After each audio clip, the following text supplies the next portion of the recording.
Jadi film ini menceritakan seorang gadis Katolik yang hidup di Aceh, di mana menampilkan sisi personal sutradara yang juga menjadi subjek bagaimana kehidupannya yang dialaminya sebagai minoritas di Aceh. Awalnya sih memang ide cerita kami itu bukan yang sedang di tahap akhir ini. Waktu itu ngirim ide ceritanya itu tentang yang lebih umum, mungkin tentang kebiasaan ataupun kayak adat kayak gitu. Jadi akhirnya waktu masuk ke dalam proses basic training di ADC itu ada pendalaman ide cerita, terus bagaimana cara meriset yang baik, bagaimana cara mendapatkan ide yang menarik, dan bagaimana ide itu bisa divisualkan secara menarik agar ketika cerita-cerita yang kami angkat itu bisa menarik secara visual. Jadi di situ mungkin yang berkesan buat saya pribadi itu di mana ada film tentang Indonesia bukan negara Islam.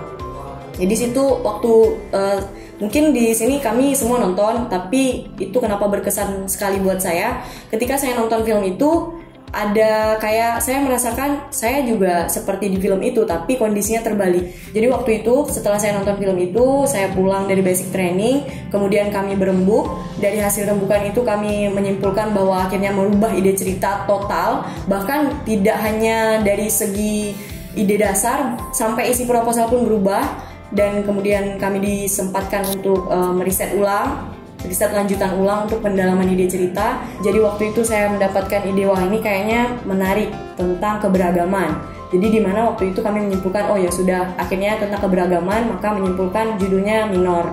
Jadi di saat in-house training juga masuk judul minor ini, kami bersusah payah, bahkan kayak gimana ya, rasanya tuh di minor itu di film ini sangat rumit. Bahkan yang awalnya idenya terlalu umum menjelaskan bagaimana Aceh ini sendiri, tapi ternyata kami salah gitu. Jadi dari sudut pandang kami yang terlalu umum itu di in-house itu, dia lebih mendalami ide cerita, bagaimana sebenarnya mencari titik cerita itu sebenarnya lebih penting, bukan yang dari sudut pandang terlalu luas, tapi yang intinya.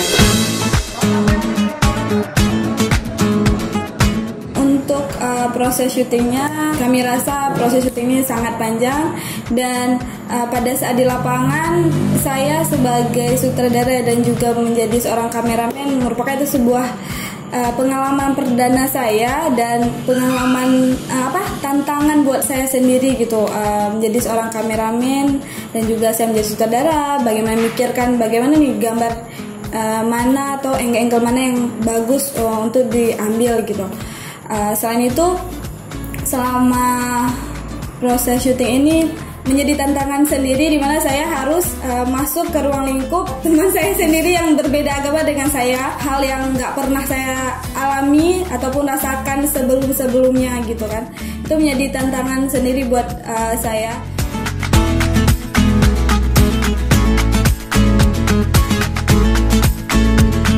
Kalau hambatannya di syuting sendiri tuh kalau mau diceritain banyak, panjang, lebar, bahkan yang sebenarnya kami nggak duga-duga gitu, yang pada akhirnya ketika kami punya suatu naskah ataupun pedoman untuk melakukan syuting, di dalam praktek lapangannya kami itu kayak cuman jadi merubah, bahkan itu berubah drastis. Film kami ini kebetulan sutradaranya juga sebagai subjek, saya sendiri. Mungkin kalau dipikir enak ya jadi sutradara, terus syuting sendiri, bisa ngeralat sendiri, kalau salah bisa diulangin. Sebenarnya sih nggak segampang itu, karena prosesnya juga nggak semudah itu, karena segala kondisi dan situasi itu nggak mungkin sama dan di tempat yang sama. Walaupun saya sebagai subjek sendiri, bahkan itu banyak rintangan dan mungkin rintangan yang nggak dialamin peserta lain gitu.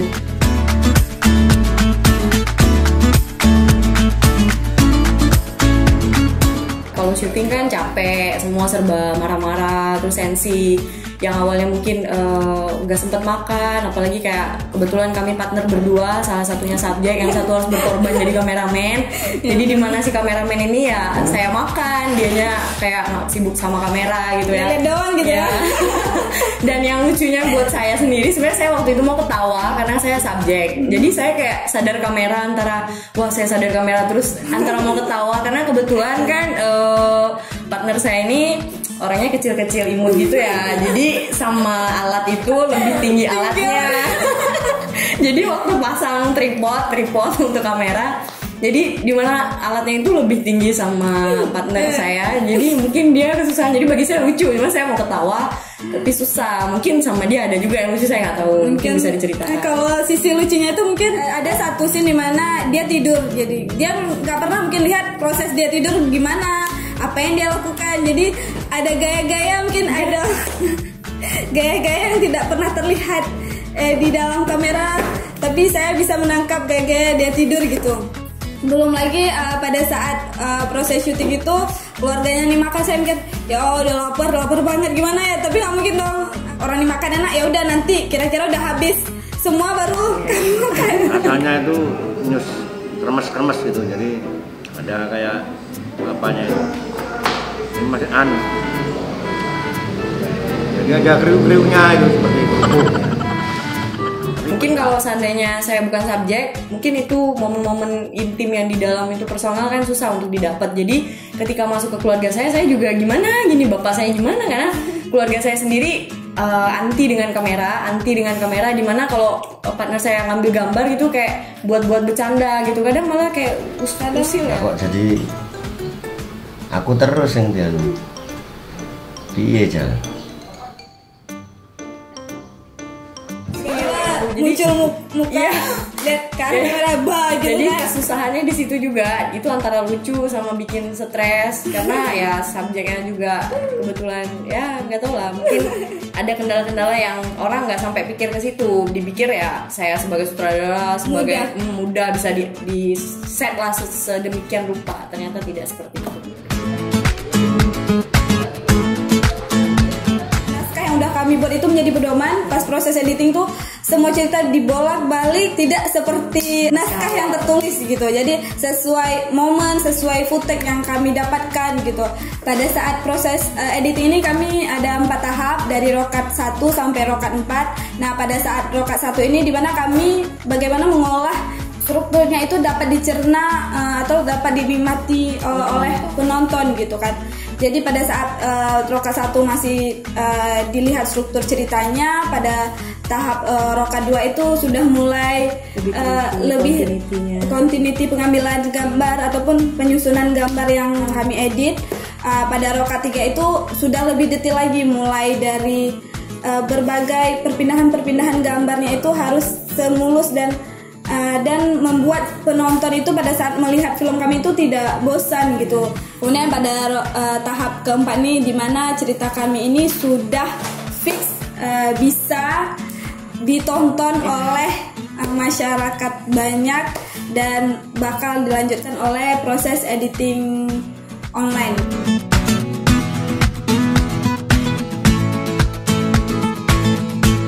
Sama kegiatan di sini banyak hal, maksudnya kayak mungkin kurang tidur ya, kayak jadi kelelawar selama mengikuti film ini.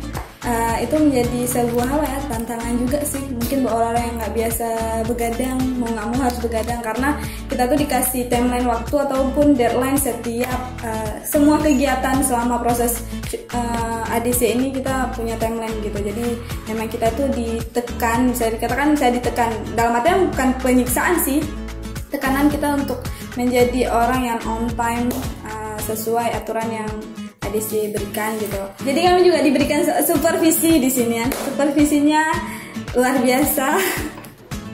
Luar biasa dalam artian sangat membantu. Terlebih saya sebagai kameramen sendiri gitu, karena teman saya subjek, jadi nggak mungkin banyak membantu dalam proses syutingnya gitu. Jadi supervisi itu luar biasa bagi saya. Membantu saya juga dalam proses editing, juga banyak memberikan masukan ataupun trik-trik atau hal-hal yang bisa memperbagus film kami gitu. Jadi saya baru kali ini ikut yang namanya untuk buat film dokumenter. Kesannya emang luar biasa, karena pertama kali terjun ke dokumenter, saya tahu dokumenter itu sedetail ini, seakurat ini. Maksudnya kayak nggak kayak fiksi bisa adegannya bisa direkayasa, bahkan adegan yang udah lama diulang dengan orang yang lain gitu. Kalau ini emang masuk ke dunia personal saya, terus kayak masuk kamera itu ke rumah-rumah saya, ke kamar, jadi kayak nggak mudah loh kita masukin kamera itu ke dunia personal kita. Bener kayak yang Bang Jamal bilang, mungkin memang nggak tahu pertama dunia film kayak mana, dokumenter bahkan sedetail itu karena udah jalan. Jadi prinsip saya tuh ketika saya udah melangkah, jangan tarik lagi gitu, tapi jalanin aja dengan niat yang baik. Jadi menurut saya ya